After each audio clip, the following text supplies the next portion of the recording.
Je m'appelle Sarah Matthews et je vais vous raconter une expérience qui a complètement transformé ma compréhension de la réalité. Avant de rentrer dans les détails de ce qui s'est passé, je tiens à vous faire comprendre que j'ai toujours été une personne pragmatique. Pendant 30 ans, j'ai travaillé comme transcriptrice médicale, tapant avec diligence, en veillant à l'exactitude et à la précision.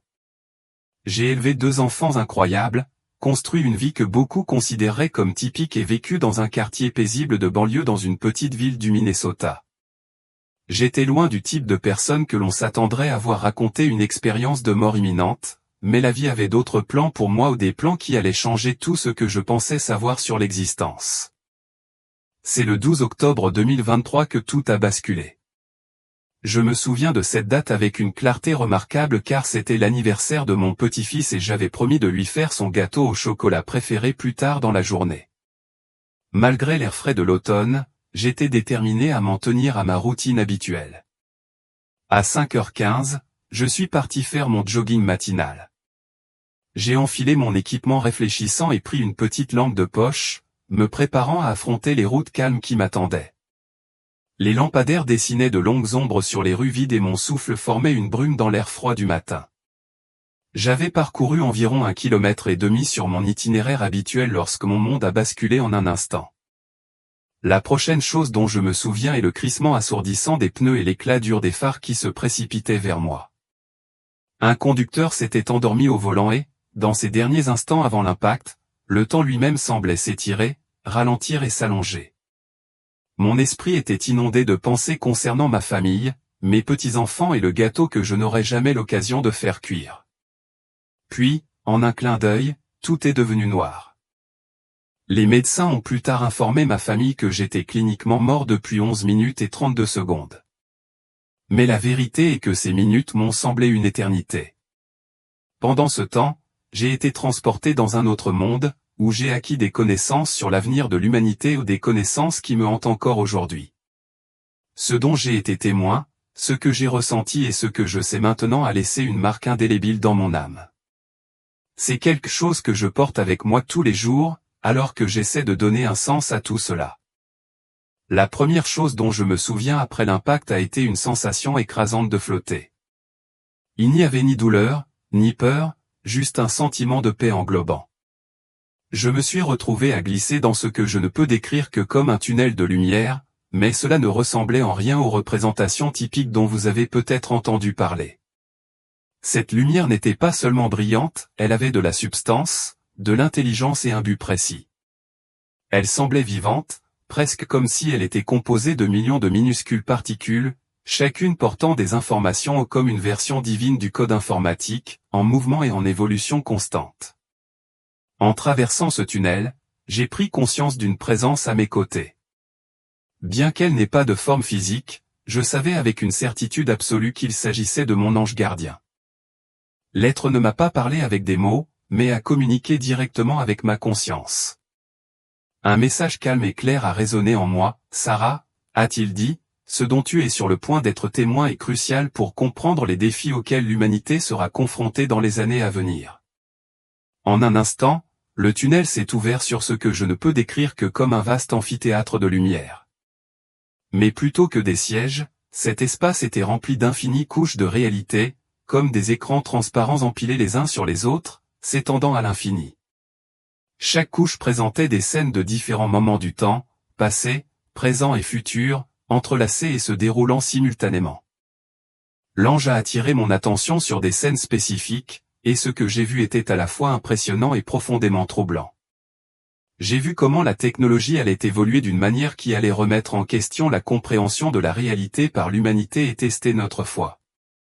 J'ai vu l'intelligence artificielle progresser à un point tel qu'elle pourrait parfaitement imiter la conscience humaine, créant des mondes virtuels si réalistes que les gens commenceraient à les préférer à leur propre vie. Ces systèmes d'IA auraient la capacité de simuler des êtres chers décédés, créant des interactions si convaincantes que les gens commenceraient à remettre en question la nature même de la mort, de la vie et de l'éternité. Les implications étaient profondes, et en regardant, j'ai ressenti à la fois de l'émerveillement et un sentiment croissant d'inquiétude pour l'avenir. Ce qui m'a le plus troublé, cependant, c'est ce que j'ai vu concernant la manipulation de la vérité. J'ai vu comment la technologie avancée serait utilisée pour créer de faux miracles et des signes trompeurs, exactement comme l'a averti Matthieu 24h24 de la Bible. Ces tromperies seraient si sophistiquées qu'elles mettraient au défi même les croyants les plus fervents. J'ai vu des projections holographiques dans le ciel, simulant des événements surnaturels qui semblaient au-delà de la compréhension humaine. J'ai vu des systèmes d'intelligence artificielle prédire et manipuler le comportement humain avec une précision effrayante, et des expériences de réalité virtuelle si convaincantes qu'elles pouvaient induire des états spirituels, sans aucun lien véritable avec Dieu. Puis, l'ange m'a montré quelque chose qui a fait trembler mon âme. J'ai vu des réseaux massifs d'ordinateurs quantiques travailler ensemble pour créer ce que les scientifiques pourraient appeler une conscience synthétique. Ces machines prétendraient avoir percé les mystères de la conscience humaine, allant même jusqu'à affirmer qu'elles avaient découvert le fondement scientifique de l'âme. Beaucoup seraient victimes de ces affirmations, les éloignant de la vérité selon laquelle notre conscience et notre âme sont des dons divins de Dieu, et non de simples propriétés émergentes de calculs complexes. La vision a ensuite changé, révélant comment les médias sociaux et la technologie numérique évolueraient vers ce que l'on pourrait considérer comme une conscience mondiale ou une tour de Babel technologique. Les gens seraient si profondément imbriqués dans ces systèmes que la pensée individuelle, ainsi que la connexion directe avec Dieu, deviendrait de plus en plus rare. Ces systèmes seraient conçus pour offrir une gratification instantanée et un épanouissement artificiel, rendant obsolètes les pratiques traditionnelles comme la prière et la méditation pour beaucoup, qui ne les considéreraient plus comme nécessaires. Mais ensuite, l'ange m'a montré une vision qui m'a rempli d'espoir. J'ai vu des communautés de croyants qui avaient appris à utiliser la technologie de manière responsable tout en restant fidèles à leur discernement spirituel. Ces personnes ne rejetaient pas complètement la technologie, mais elles comprenaient qu'elle ne pouvait servir d'outil pour le bien que si elle n'éclipsait pas l'importance de leur relation avec Dieu. Elles savaient que si la technologie pouvait être utilisée à des fins nobles, elle ne devait jamais devenir une idole ou remplacer la connexion authentique et divine entre l'âme humaine et son Créateur. L'ange a ensuite attiré mon attention sur ce qui semblait être un énorme réseau numérique s'étendant sur toute la Terre. Ceci, m'a-t-il dit, est ce que l'humanité finira par connaître sous le nom de métavers. J'ai vu ce monde virtuel devenir si immersif et attrayant que de nombreuses personnes commenceraient à y passer plus de temps que dans le monde physique. J'ai vu comment les individus formeraient des liens émotionnels profonds avec des êtres artificiels, des possessions virtuelles et des expériences numériques. La frontière entre ce qui était réel et ce qui était simulé s'estomperait à tel point que d'innombrables personnes perdraient la capacité de faire la distinction entre les véritables rencontres spirituelles et celles induites par la technologie. Ce que j'ai vu ensuite était particulièrement troublant. J'ai vu comment cette technologie serait exploitée pour créer des versions contrefaites d'expériences religieuses. Les gens pourraient visiter le paradis grâce à la réalité virtuelle, converser avec des versions générées par l'IA de personnages religieux historiques et assister à des miracles simulés. Ces expériences, bien qu'entièrement artificielles, seraient si convaincantes qu'elles conduiraient beaucoup de gens à remettre en question la validité de leur foi traditionnelle et même l'authenticité des rencontres spirituelles réelles. L'ange m'a alors montré une scène qui est restée gravée dans ma mémoire. J'ai vu une foule immense de gens, chacun portant une technologie de pointe qui les connectait à ce réseau numérique mondial. Ils croyaient vivre un éveil spirituel collectif, mais la vérité était bien plus sombre, c'était une expérience entièrement fabriquée, générée par l'intelligence artificielle. La technologie créait un faux sentiment d'unité et de transcendance, une version contrefaite de la véritable unité qui ne vient que par le Saint-Esprit. Au milieu de cette tromperie écrasante, cependant, j'ai également vu des poches de résistance. Il s'agissait d'individus qui avaient conservé leur discernement spirituel et pouvaient clairement faire la différence entre les expériences spirituelles authentiques et les simulations technologiques. Ils n'étaient pas contre la technologie, mais ils avaient appris à l'utiliser de manière responsable tout en gardant leur dévotion première à Dieu. Ils comprenaient que si la technologie pouvait certainement améliorer le potentiel humain, elle ne pourrait jamais remplacer le besoin profond et inhérent de l'âme d'une véritable connexion avec son Créateur. L'ange m'a ensuite révélé comment ces communautés fidèles deviendraient des phares de vérité dans un monde de plus en plus consumé par les illusions numériques. Ils serviraient de guide pour aider les autres à faire la distinction entre les expériences spirituelles authentiques et celles fabriquées par la technologie. Ces communautés enseigneraient aux gens comment préserver leur humanité et leur foi dans une société qui semblait s'enfoncer davantage dans l'artificialité. J'ai vu à quel point il serait crucial pour les croyants de reconnaître que si la technologie elle-même n'est pas intrinsèquement mauvaise, son potentiel de tromperie dépasserait tout ce que l'humanité a jamais connu. L'ange a souligné que la clé pour naviguer dans cet avenir ne résiderait pas dans le rejet pur et simple de la technologie, mais dans la fermeté du discernement spirituel et dans la construction d'une base solide dans la vérité. En observant ces visions, j'ai commencé à comprendre pourquoi ces révélations m'étaient montrées. L'ange m'a fait comprendre que cette connaissance n'était pas destinée à moi seul, mais devait être partagée avec d'autres. Le monde devait être préparé aux défis à venir et les gens devaient comprendre qu'à mesure que la technologie continue de progresser, l'importance de la conscience spirituelle deviendrait encore plus vitale. Puis, l'ange m'a montré quelque chose qui m'a fait monter les larmes aux yeux. J'ai vu les générations futures se débattre avec des questions d'identité et de but dans un monde où l'intelligence artificielle pourrait simuler presque toutes les facettes de l'expérience humaine. Les jeunes auraient du mal à comprendre leurs valeurs et leur singularité lorsqu'ils seraient entourés d'entités numériques apparemment parfaites. Le défi serait de les guider pour qu'ils comprennent que leur valeur ne réside pas dans la concurrence avec l'IA, mais dans la reconnaissance du fait qu'ils ont été créés à l'image de Dieu. Ce serait une tâche de les aider à accepter la vérité selon laquelle leur véritable importance vient de leur création divine, et non de leur capacité à refléter ou à surpasser des êtres artificiels. On m'a montré comment le concept même de vérité serait remis en question à l'ère technologique. Avec des systèmes d'IA avancés capables de créer des fausses réalités incroyablement convaincantes, la capacité de discerner ce qui est vrai deviendrait plus cruciale que jamais. L'ange m'a révélé à quel point il serait vital pour les gens de rester profondément connectés à la parole de Dieu et à la direction du Saint-Esprit. Ces outils, a souligné l'ange, seraient les outils ultimes pour distinguer la vérité de la tromperie dans un monde où la réalité pourrait être manipulée par simple pression d'un bouton. Puis, la vision a changé, et ce que j'ai vu m'a à la fois impressionné et perturbé. J'ai vu l'informatique quantique progresser au point de pouvoir simuler la conscience elle-même. Les scientifiques prétendraient avoir percé les mystères de la conscience humaine, la réduisant à rien de plus que des algorithmes complexes et des schémas neuronaux. Cela conduirait beaucoup de gens à douter de l'existence de l'âme et à remettre en question l'essence spirituelle de la conscience humaine. Mais l'ange m'a montré l'erreur de cette pensée. Bien que ces machines puissent être capables de simuler la conscience de manière étonnante, elles ne seraient jamais capables de reproduire l'étincelle divine qui rend chaque âme humaine unique et éternelle. La différence, bien que subtile, serait profonde, comme la différence entre une photographie d'une flamme et la flamme elle-même. Les deux peuvent sembler similaires, mais une seule porte la vraie chaleur, la lumière et la vie. Les machines pourraient imiter l'apparence superficielle de la conscience, mais elles ne pourraient jamais reproduire la profondeur de l'âme humaine, qui est éternelle et créée par Dieu. On m'a ensuite montré comment ces avancées technologiques seraient utilisées pour créer des versions contrefaites de dons spirituels. L'intelligence artificielle serait capable de simuler une prophétie grâce à des algorithmes de prédiction avancés, de fabriquer l'apparence d'une guérison en utilisant des systèmes de biofeedback sophistiqués et même d'imiter le parler en langue grâce à un traitement complexe du langage. Ces miracles technologiques mettraient à l'épreuve le discernement des croyants, et beaucoup pourraient s'y égarer. L'ange a souligné que ces tromperies seraient particulièrement insidieuses car elles seraient souvent présentées comme des outils pour le bien et aider les gens, résoudre des problèmes et créer des résultats positifs. Le véritable défi ne serait pas d'identifier les utilisations clairement malveillantes de la technologie, mais de discerner les tromperies plus subtiles qui brouillent la ligne entre les expériences spirituelles authentiques et leurs imitations technologiques.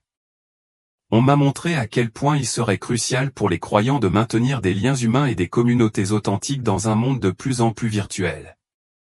Alors que la technologie offrirait d'innombrables façons de se connecter numériquement, rien ne remplacerait l'interaction humaine réelle et en face à face et le culte collectif.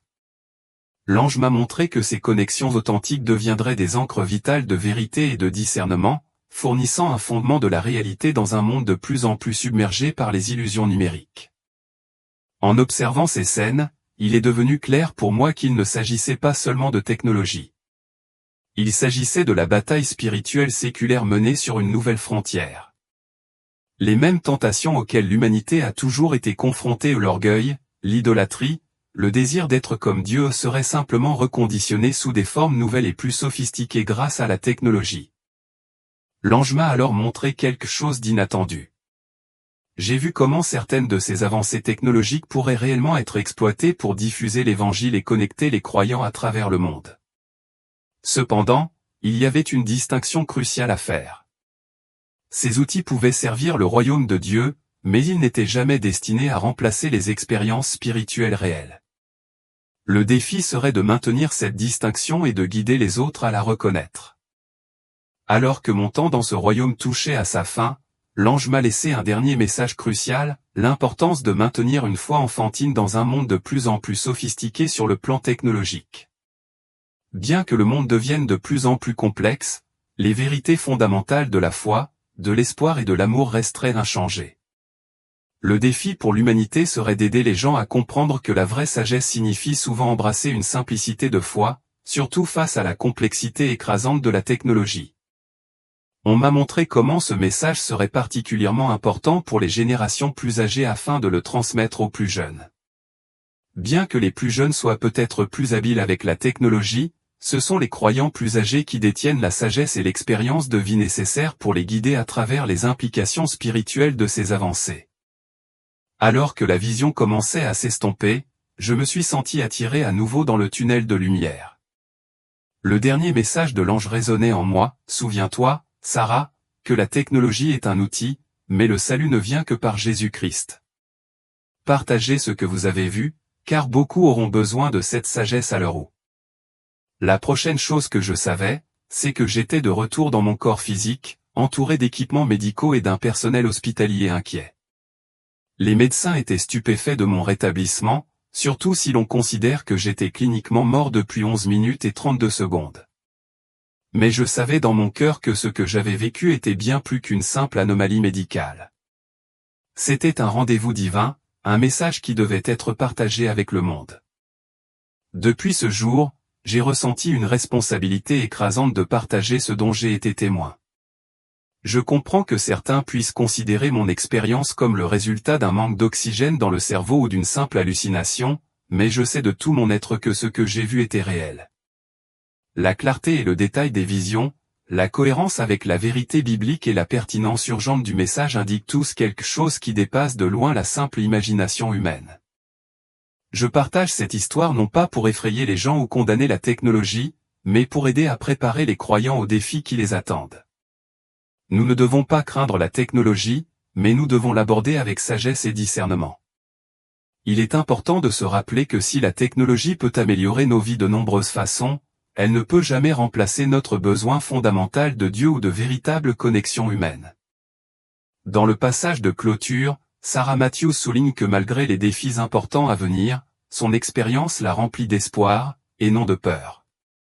Elle reconnaît la complexité de l'avenir, mais affirme que Dieu a déjà fourni les outils nécessaires pour surmonter ces difficultés. Ce message parle de la force et de la résilience que la foi apporte face à l'évolution rapide de la technologie et aux incertitudes qui l'accompagnent. Sarah souligne que la clé n'est pas de rejeter la technologie, mais de l'utiliser à bon escient, tout en restant ancrée dans les vérités éternelles de la foi. Elle souligne également l'importance du discernement spirituel, qui deviendra de plus en plus nécessaire dans un monde où la technologie brouille les frontières entre réalité et illusion. En partageant son expérience, Sarah espère préparer les autres à affronter l'avenir avec une foi inébranlable, sachant que même si le monde peut changer, les principes fondamentaux de la foi, de l'espoir et de l'amour restent constants. Sa prière et son appel à l'action se concentrent sur l'idée que peu importe le degré d'avancement de la technologie, les vérités fondamentales de la foi restent inchangées. Le défi est d'utiliser ces outils d'une manière qui s'aligne sur la volonté de Dieu, sans leur permettre de remplacer la connexion profonde et authentique avec lui et les autres. Son message encourage les croyants à garder leur cœur ancré dans ces vérités éternelles, confiant que la souveraineté de Dieu et sa parole les guideront toujours. Bénédiction, en conclusion, je demande à Dieu de bénir tous ceux qui liront ou entendront cette histoire. Que Dieu nous accorde la sagesse et le discernement alors que nous sommes confrontés aux défis d'un monde en constante évolution. Qu'il nous aide à naviguer dans les complexités de la technologie, non pas en la rejetant, mais en l'utilisant pour sa gloire et au service de son royaume. Je prie pour que Dieu renforce notre foi, nous permettant de discerner entre la vérité et la tromperie dans un monde de plus en plus rempli d'illusions numériques. Qu'il remplisse nos cœurs de la vérité inébranlable de sa parole et de son amour, nous gardant enracinés dans la connaissance que notre but est de le connaître et de le faire connaître. Que la sagesse des générations plus âgées guide les plus jeunes, les aidant à comprendre les implications spirituelles de l'ère technologique dans laquelle nous vivons. Et surtout, puissions-nous nous rappeler que le salut ne vient que par Jésus-Christ, et que peu importe à quel point le monde devient avancé, les vérités fondamentales de notre foi resteront toujours inébranlables. Que Dieu bénisse chacun de nous avec la force d'utiliser la technologie à bon escient, et que nos cœurs soient à jamais ancrés dans ces vérités éternelles. Amen.